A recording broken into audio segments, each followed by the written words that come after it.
Oke, kita kembali ke Letus episode kedua dan kali ini kita akan bahas apa yang terjadi di Iran dan Israel dan kenapa mereka suka bombardir negaranya masing-masing dan juga Donald Trump si paling anti perang sekaligus si paling Zionis juga yang suka membombardir tempat nuklir di Iran dan kenapa Israel sama Iran masih melakukan yang sama di Timur Tengah dan juga di Amerika dan juga Amerika Serikat maksud saya.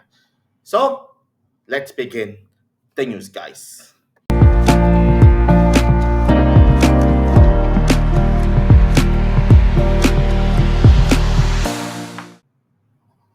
Sebelum kita bahas apa yang terjadi di Timur Tengah pada tanggal 13 Juni.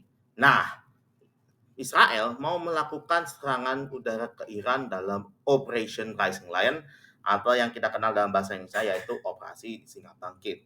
Nah, operasi ini yang merupakan penyerangan Israel ke Iran gitu ya. Nama operasi tersebut ini diambil dari nama hewan singa gitu ya. Ini lambang singa itu tuh di Iran gitu ya. Nah, itu tuh singa yang itu. Nah, operasi ini yang mungkin menggantikan rezim yang saat ini dengan rezim yang dulu seperti rezimnya Pahlavi di Iran yang syah-syah gitu ya. Nah, dalam operasi pada tanggal 13 Juni, Israel langsung meluncurkan 200 pesawat tempur dan juga berikan 3.000 amunisi untuk bisa menekan lebih dari 100 titik di kota Iran yang berbeda, termasuk Tabriz yang dekat dengan perbatasan Azerbaijan nih.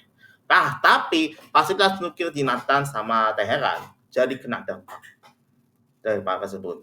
Nah, 2 hari kemudian, Iran dan Houthi dan Yaman mau menyerang Tel Aviv dan juga menewaskan 24 orang di Israel. Dan keesokan harinya, Iran menyerang kantor bekas kedutaan besar Amerika di Tel Aviv. Dan penyerangan Iran ke Israel menyebutnya yaitu Operation True Promise 3 atau yang dikenal sebagai Operasi Janji Sejati Ketiga.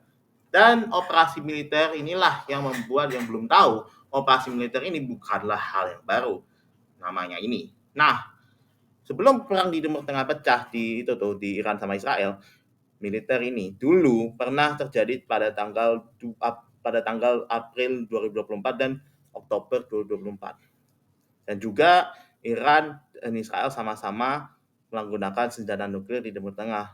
Nah, pada tanggal 17 Juni, Iran melakukan serangan sekolah intelijen di Israel di kawasan Tel Aviv dan juga peralatan militer di Israel hancur lebur dan membuat Iron Dome udah jebol. Setelah penyerangan oleh Iran selama 3 hari, insiden dan setelah insiden terjadi ini di Israel, pemerintah Israel melarang media lokal dan internasional untuk meliput keadaan Israel yang tertimpa serangan rudal dan pelarangan tersebut membuat media blackout untuk tidak bisa diakses secara luas. Nah, ini bisa kontroversi aja tuh Israel gitu ya.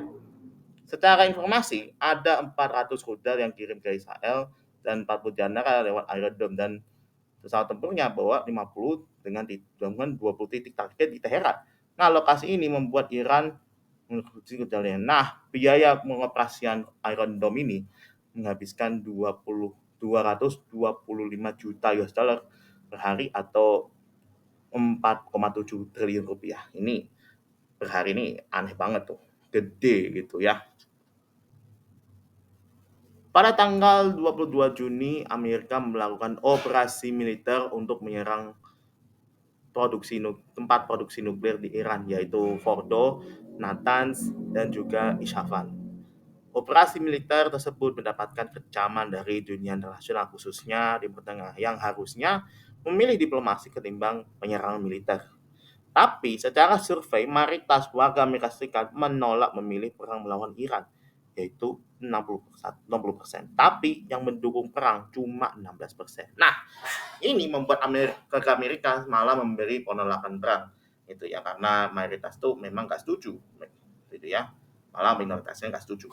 Nah, setelah Amerika menyerang Iran, pemerintah Iran akan menutup Selat Hormuz. Nah, buat yang belum tahu, Selat Hormuz itu merupakan selat yang merupakan gerbang antara Teluk Oman dan juga Teluk Persia yang dekat sama Uni Emirat Arab dan juga Iran gitu ya.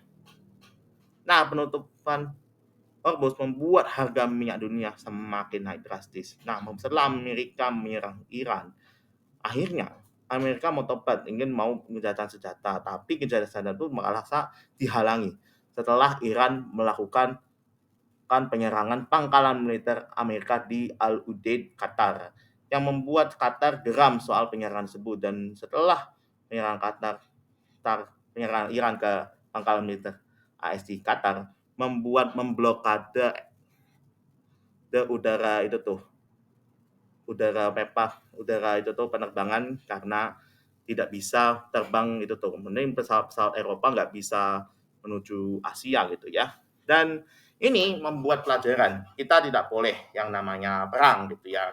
Ini ibaratkan game Call of Duty, apalagi game-game yang keras gitu ya. So, terima kasih sudah menonton Leitus ya. Tapi ya kita tahu nih ya, game Call of Duty yang merupakan game tentang perang. Tapi kita tahu kita memberikan damai tidak cuma di Timur Tengah melainkan dunia. So, terima kasih. Don't forget like, subscribe, and share to your family and friends. Thanks for watching. Saya Sizu, and see you on the next video, guys.